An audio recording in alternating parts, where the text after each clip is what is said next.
Hari kiamat adalah peristiwa yang maha dahsyat, yakni setelah hari yang ditentukan Allah Subhanahu wa Ta'ala. Maka atas perintahnya ditiuplah sangkakala oleh malaikat Israfil. Seketika itu bergetarlah seluruh alam semesta. Akhir-akhir ini banyak media yang memberitakan mengenai suara trompet dari langit. Konon katanya suara itu terdengar di 4 negara, Amerika, Kanada, Jerman, dan Australia. Banyak yang beranggapan bahwa suara itu seperti trompet sangkakala. Namun jangan langsung percaya begitu saja mengenai pemberitaan tersebut. Tiupan sangkakala merupakan peristiwa yang sangat mengerikan, yaitu peristiwa yang pertama kali terjadi pada hari kiamat. Malaikat Israfil meniup sangkakala pada hari kiamat sesuai dengan perintah Allah Subhanahu wa Ta'ala. Dan seketika semua manusia di muka bumi pada saat itu akan mati saat mendengar tiupan sangkakala malaikat Israfil. Dalam riwayat hadis dijelaskan siapa orang yang pertama kali mendengar suara trompet sangkakala malaikat Israfil. Abdullah bin Amr radhiyallahu anhu memberitahukan Nabi Muhammad SAW bersabda, apabila sangkakala ditiup, semua orang yang mendengarnya terkulai dalam keadaan mati. Orang yang pertama kali mendengarnya ialah seorang lelaki yang sedang memperbaiki kolam air untuk ternak untanya. Seketika ia mati, matilah pula semua manusia. Kemudian Allah Subhanahu wa Ta'ala menurunkan hujan seperti kabut atau hujan deras. Hujan itulah yang menghidupkan semua tubuh manusia. Lalu sangkakala ditiupkan sekali lagi, serta merta seluruh umat manusia bangkit berdiri dalam keadaan menunggu. Lalu terdengarlah suara, wahai manusia, kemarilah kalian menghadap Rabb Tuhan kalian. Kumpulkanlah mereka semua di tempat pemberhentian untuk memberikan pertanggungjawaban. Hadis riwayat Muslim. Mengenai 3 tahapan tiupan sangkakala. Tiupan pertama, tiupan guncangan. Hal pertama yang mengetuk pendengaran penduduk dunia setelah datangnya tanda-tanda kiamat kubro adalah nafkatul faza atau tiupan kekagetan yang mengalir dari tiupan sangkakala. Tidak seorang pun mendengarnya kecuali mengangkat lehernya untuk mendengar perkara besar ini.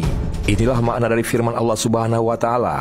Apabila ditiupnya sangkakala, maka waktu itu adalah waktu datangnya hari yang sulit bagi orang-orang kafir lagi tidak mudah. Al-Quranul Karim surat Al-Mudassir ayat 8 sampai dengan 10. Allah juga berfirman, dan ingatlah hari ketika ditiup sangkakala, maka terkejutlah segala yang di langit dan di bumi, kecuali siapa-siapa yang dikehendaki Allah, dan mereka semua akan datang menghadapnya dengan merendahkan diri. Al-Quran Surat An-Nam ayat 87.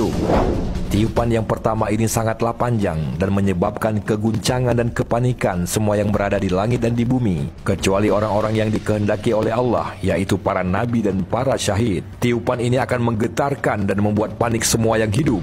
Sedangkan para rasul dan syahid adalah hidup di sisi Tuhan mereka. Maka Tuhan pun melindungi mereka dari guncangan tiupan ini. Tiupan ini akan mengguncangkan bumi seguncang-guncangnya, mendatarkan gunung dengan bumi selumat-lumatnya, meletuskan gunung-gunung dengan sangat sehingga menjadi debu yang bertebaran, membuat laut-laut saling beradu dan mengeluarkan api yang menyala. Langit akan pecah secara luar biasa dan hilanglah hukum gravitasi yang biasa kita kenal.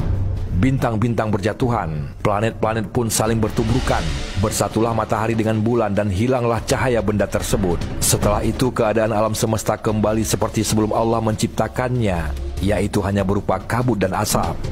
Allah Subhanahu wa Ta'ala berfirman, hai manusia, bertakwalah kepada Allah. Sesungguhnya guncangan pada hari kiamat itu adalah suatu kejadian yang amat besar. Ingatlah pada hari ketika kamu melihat keguncangan ini. Lalailah semua wanita yang menyusui anaknya dari anak yang disusukannya, dan gugurlah semua kandungan seluruh wanita yang hamil. Dan kamu lihat manusia dalam keadaan mabuk, padahal mereka semua tidak mabuk. Akan tetapi azab Allah itu sangat keras. Surat Al-Hajj ayat 1 sampai dengan 2.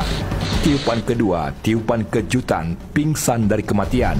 Pada tiupan kedua ini, matilah semua makhluk yang berada di langit dan di bumi, termasuk para nabi dan syahid, kecuali mereka-mereka yang dikehendaki Allah, yaitu Jibril, Mikail, Israfil, Israel, dan 4 malaikat pembawa arash. Malaikat para pembawa arash berjumlah 4. Maka apabila telah berdiri hari kiamat, bergabunglah mereka kepada 4 malaikat yang lain. Allah Subhanahu wa Ta'ala berfirman, dan ditiuplah sangkakala, maka matilah siapa yang berada di langit dan di bumi, kecuali siapa-siapa yang dikehendaki oleh Allah.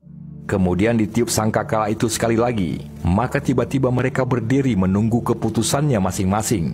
Az-Zumar ayat 68. Kemudian Allah memerintahkan para malaikat maut untuk mencabut nyawa Jibril, Mikail, Israfil, dan para malaikat pembawa arash yang 4. Maka tidak ada yang tersisa kecuali Allah dan malaikat maut. Kemudian Allah berkata kepada malaikat maut, "Wahai malaikat maut, kamu adalah salah satu dari makhluk-makhlukku, maka sekarang matilah kamu."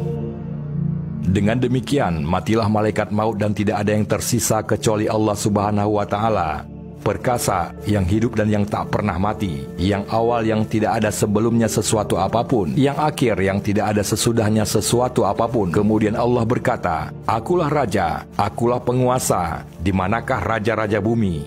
Di manakah para penguasa? Di manakah orang-orang yang sombong? Dan untuk siapakah kekuasaan pada hari ini?" Tidak ada yang menjawab satu makhluk pun, karena mereka sudah mati. Maka Allah Subhanahu wa Ta'ala menjawab sendiri dengan berkata, "Akulah yang Maha Esa lagi Maha Perkasa." Diriwayatkan dari Abu Hurairah radhiyallahu anhu, ia berkata, Rasulullah sallallahu alaihi wasallam bersabda, jarak waktu antara dua tiupan sangkakala itu ada 40. Mereka bertanya, "Wahai Abu Hurairah, apakah 40 hari?" Ia menjawab, "Aku tidak dapat menyebutkan." Mereka bertanya lagi, 40 bulan? Ia menjawab, "Aku tidak dapat menyebutkan." Mereka bertanya lagi, 40 tahun? Ia menjawab, "Aku tidak dapat menyebutkan." Kemudian Rasulullah SAW bersabda lagi, "Lalu Allah menurunkan hujan, sehingga mayat-mayat tumbuh bangkit seperti tumbuhnya tanaman sayuran. Tidak ada satu bagian tubuh manusia, kecuali semua telah hancur selain satu tulang, yaitu tulang ekornya. Dan dari tulang itulah jasad manusia akan disusun kembali pada hari kiamat." Tiupan ketiga, tiupan kebangkitan. Makhluk yang pertama dihidupkan oleh Allah Subhanahu wa Ta'ala adalah malaikat Israfil, sang peniup sangkakala. Kemudian Allah Subhanahu wa Ta'ala memerintahkan malaikat Israfil meniup trompet kebangkitan. Pada sur, trompet sangkakala terdapat lubang-lubang yang banyak sesuai dengan jumlah roh atau nyawa semua makhluk. Maka Israfil pun meniupnya dan terbanglah semua roh ke jasadnya masing-masing. Arwah kaum mukminin akan terbang dengan memancarkan cahaya, sedangkan arwah kaum kafir akan menimbulkan kegelapan. Kemudian Allah Subhanahu wa Ta'ala berkata, "Demi kebesaran dan keperkasaanku, semua roh harus benar-benar kembali kepada jasadnya yang dulunya ia huni di dunia." Dengan demikian bersemayamlah setiap roh di jasadnya, dan setiapnya akan bangun dari kuburnya masing-masing, sedangkan kepalanya masih bergelimang tanah, dan berkatalah orang-orang kafir, "Ini adalah hari yang sulit." Sedangkan orang-orang mukmin berkata, "Segala puji bagi Allah yang telah menghilangkan kesedihan dari kami."